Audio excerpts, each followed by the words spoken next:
అదే RTV app వార్తల్ని క్షణాల్లో చదివే అవకాశం ఉంటుంది. ఒక న్యూస్ పేపర్, ఒక టెలివిజన్ ఛానల్ మీ చేతుల్లో ఎప్పుడూ ఉంటాయి. బుక్ ఫేర్లో గద్దర్ పేరుతోటి, గద్దర్ ఫౌండేషన్ పేరుతోటి ఇక్కడ బుక్ స్టాల్ ఏర్పాటు చేయడం జరిగింది. ఇక్కడ గద్దర్ కుమారుడు సూర్యం గారు ఉన్నారు. ఒకసారి ఆయనతో మాట్లాడే ప్రయత్నం చేద్దాం.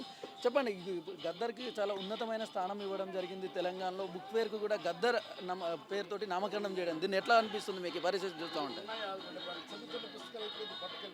ప్రభుత్వం వచ్చిన తర్వాత గద్దర్ గారి నాన్నగారి పేరు పెట్టడం, గద్దర్ ప్రాంగణం పెట్టడం, అలాగే ఈరోజు స్టాల్కి ఇక్కడ గవర్నమెంట్ మనకి ఇవ్వడం జరిగింది. ఎందుకు అంటే ప్రజల పాటల్ని బతికించాలని, ప్రజల జీవకణాలని బతికించాలని, అలాగే నాన్న చేసిన ఏదైతే జీవిత పోరాటం ఉందో ఆ పోరాట స్ఫూర్తులుగా, యోధులుగా గుర్తించి ఈరోజు ప్రభుత్వం ఈరోజు గద్దర్ ప్రాంగణం ఇచ్చింది. అలాగే నాన్న పుస్తకాలు ఏవైతే ఉన్నాయో మన ముఖ్యమంత్రి గారు, ప్రియత ముఖ్యమంత్రి గారు రేవంత్ రెడ్డి గారు, అలాగే డిప్యూటీ చీఫ్ మినిస్టర్ గారు బట్టి విక్రమార్క గారు ఆధ్వర్యంలో ఈ పుస్తకాలను రిలీజ్ చేయడం జరిగింది. ఈ పుస్తకాలు కూడా నాన్న హాస్పిటల్లో ఉన్నప్పుడు వచ్చాయండి, అంటే అక్కడికే రావడం జరిగింది. ఈ రెండు పుస్తకాలు ఇప్పుడు ఏ పుస్తకం ఇక్కడ అవైలబుల్ ఉంది? ఇక్కడ రెండు పుస్తకాలు అవైలబుల్గా ఉన్నాయండి. ఈ రెండు పుస్తకాల్లో ఒకటి వచ్చేసి ఈ రెండు పుస్తకాలు అవైలబిలిటీగా ఉన్నాయి. ఒకటి వచ్చేసి గద్దర్ పాటల జీవకణం ఒకటి, ఇంకోటి వచ్చేసి తరగని గని. ఈ రెండు పుస్తకాలు లిమిటెడ్గానే ఉన్నాయి. ఈ లిమిటెడ్ పుస్తకాలని మేము ప్రభుత్వం మాట్లాడిన తర్వాత వాళ్ళు పెట్టమని చెప్పారు. వాళ్ళ ప్రోత్సాహంతో ఈరోజు స్టాల్ కూడా ఇవ్వడం జరిగింది. ఈ రెండు పుస్తకాలని ప్రజలకు చేరువగా ఉండాలని చెప్పేసి ఆనాడే నాన్నగారు దీని పుస్తకం రేటు కూడా ఓన్లీ 500 రూపీస్ ఈచ్ బుక్గా పెట్టారండి.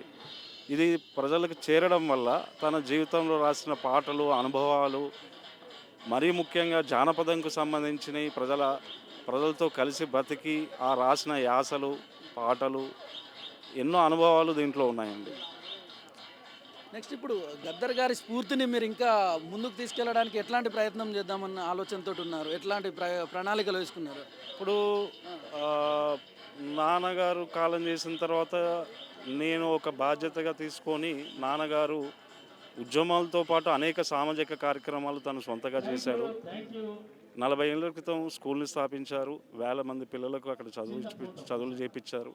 అలాగే చుట్టుపక్కల హైదరాబాద్లో చుట్టుపక్కల ఎక్కడ గుడిసెలు అవకాశం ఉన్నా అక్కడ తను ప్రోత్సహించాడు. అట్లాగే వాళ్ళకి పట్టాలు కూడా ఇప్పించాడు.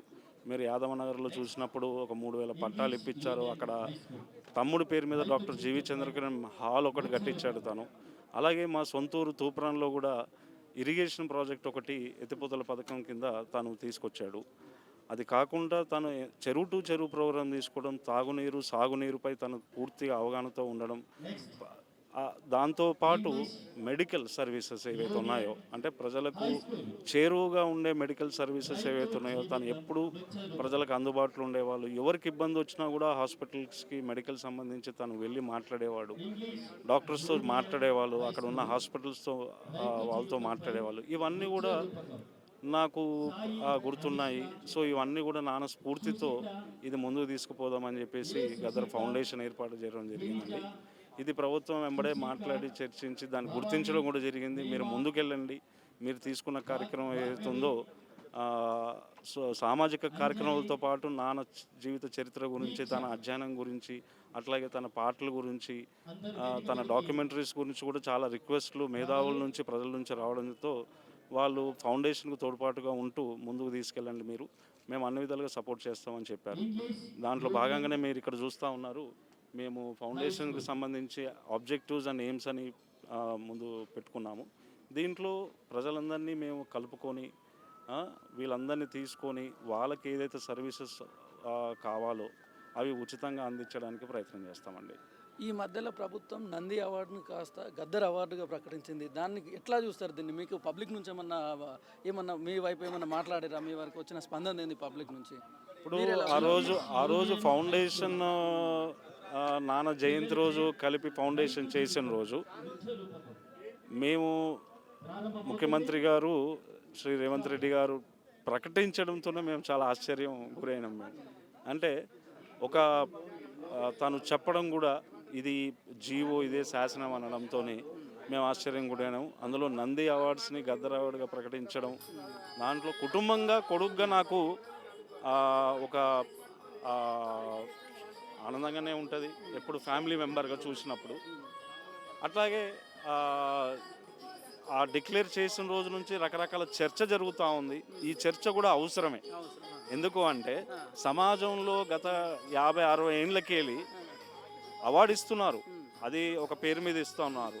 సో దాన్ని ఈరోజు గద్దర్ అనేది ఒక వ్యక్తి కాదండి, తను భారతదేశ సమాజంలో తన భారతదేశ సంపద, వారసత్వ సంపద గద్దర్. గద్దర్ అంటే భారతదేశంలో వారసత్వ సంపద. ఎవరి వారసత్వ సంపద? భారతదేశం వారసత్వ సంపద. అర్థమైందా? తాను పోరాడింది జీవితం మొత్తము నా దేశం, మన దేశం, ఈ దేశం ఎవడిదిరా అనే పాట మీరు తీసుకుంటే ఈ దేశం మనదేరా అనే పాటల నుంచి మొదలైంది. అంటే గద్దరు తాను ఎంత దేశభక్తుడితో అంటే ఇక్కడున్న వనరులు కానీ, ఇక్కడున్న నీళ్లు కానీ, ఇక్కడున్న నిధులు కానీ, ఇక్కడున్న ఉద్యోగ అవకాశాలు కానీ ఈ భారతదేశం డెవలప్ కావాలనే ఒక ఆలోచన విధానంతో, ఒక సిద్ధాంతంతో ముందుకెళ్ళినవాడు. సో తనను ఒక వ్యక్తిగా కాకుండా ఒక సమూహంగా ప్రభుత్వం గుర్తించింది. కేవలం ఒక వ్యక్తిగా కాకుండా తనని భారతదేశ వారసత్వ సంపదగా గుర్తించింది తాను. అందుకు ఆ పేరు పెట్టుకున్నారు. గద్దర్ అనేది ప్రజలు ఇచ్చిన పేరు. నాన్న చెప్పిండు కూడా, గద్దరు అనే పేరు నాకు ప్రజలు ఇచ్చారు బిడ్డ, నేను తిరిగి ప్రజలకు ఏమైనా చేయాలి, నేను 75 ఏళ్ళు ప్రజలతో బతికిన, సో ఆ తిరిగి ఏదైనా ఇంకోటి చేయాలనుకున్నాడు. సో ఈ కాలక్రమంలో ప్రభుత్వం గుర్తించడం కొడుగ్గా నాకు సంతోషంగానే ఉంటుంది. సమాజంలో కూడా చర్చలు జరుగుతూ ఉన్నాయి. ఈ పేరు మార్చడం వల్ల నేను ఏమనుకుంటున్నానంటే ఆ రంగంలో, సినిమా రంగంలో అనుకోండి, మీడియా రంగంలో అనుకోండి, ఆ మౌలికమైన మార్పు మొదలవుతుందేమి, మొదలుకి ఒక నాంది పలుకుతుంది కదా. కొంత విమర్శలు వస్తున్న పరిస్థితి అయితే కనిపిస్తూ ఉంది. అందరూ యాక్సెప్ట్ చేసే పరిస్థితి ఉందా గద్దర్ పేరుతోటి అవార్డు ఇస్తే? ఎట్లా? ఇప్పుడు సమాజంలో రకరకాల భావాలతో కలిగిన వాళ్ళు ఉన్నారు. వాళ్ళందరి విమర్శలు, ప్రశంసలు కూడా స్వీకరిస్తున్నాం. ప్రభుత్వం ఏదైతే ప్రకటించిందో వాళ్ళు ఈ విమర్శల్ని ప్రశంసలను కూడా బ్యారేజ్ చేసుకొని వాళ్ళకు కూడా చెప్తారేమో ప్రజలకి ఏమని, గద్దర్ అనేది ఒక వ్యక్తి కాదు, భారతదేశ సమూలంగా సంపద, అతను ఒక వారసత్వ సంపద. ఆ పేరు పెట్టుకోవడం వల్ల సమాజంలో మార్పు తీసుకురావడానికి అలాంటి అడుగులు చిత్రసీమ కానీ లేకపోతే మిగతా రంగాలలో కూడా అలాంటి అడుగులు వేస్తారేమో. అంటే ప్రజల పట్ల ఉన్న ఆ ఆప్యాయత, ప్రేమతో పాటు ఆ భావాలను తీసుకొని అలాంటి మూవీస్ తీసుకురావాలి, అలాంటి ప్రజలతో కలిసి వాళ్ళ ఒక మార్పు తీసుకురావాలనే ఒక ఆలోచన విధానం మొదలవుతుంది కదా. గద్దర్ అనేది ఒక వ్యక్తి కాదు, తను ఒక సమూహం. ఆ సమూహాన్ని వాళ్ళు ప్రతిభవించారు. సో అట్లా ఏదైతే ప్రభుత్వం తీసుకుందో కొడుగ్గా నేను సంతోషంగానే ఉంటాను. అక్కడ చిత్రసీమ పరిశ్రమలో చూసుకుంటే చిరంజీవి గారు చాలా సంతోషం వ్యక్తం చేశారు, మోహన్ బాబు గారు సంతోషం వ్యక్తం చేశారు. సో వాళ్ళందరూ కూడా నాన్నతో కలిసి పనిచేశారు. నాన్న అనుభవాలు ఏందో తెలుసు, పోరాటం ఏందో తెలుసు, తను దేనికోసం మౌలికమైన మార్పు దేనికోసం తను ప్రయత్నం చేసిండు అనేది చాలామందికి తెలుసు. దాంట్లో భాగంగానే మేము సంతోషంగానే ఉన్నాము. అట్లాగే మేము కుటుంబం తరఫు నుంచి, ఫౌండేషన్ తరఫు నుంచి ప్రభుత్వానికి, రాష్ట్ర ప్రభుత్వానికి మేము కృతజ్ఞతలు కూడా తెలియజేసినాం. ఇది గద్దర్ కుమారుడు చెప్తున్నటువంటి పరిస్థితి. గద్దర్ యొక్క ఏదైతే స్ఫూర్తి ఉందో దాన్ని కొనసాగిస్తాం, దాన్ని కొనసాగింపుగానే అనేక కార్యక్రమాలు చేస్తామనేటటువంటి విషయాన్ని చెప్తా ఉన్నారు. కెమెరామెన్ సూర్యతో నరేష్, హైదరాబాద్, RTV.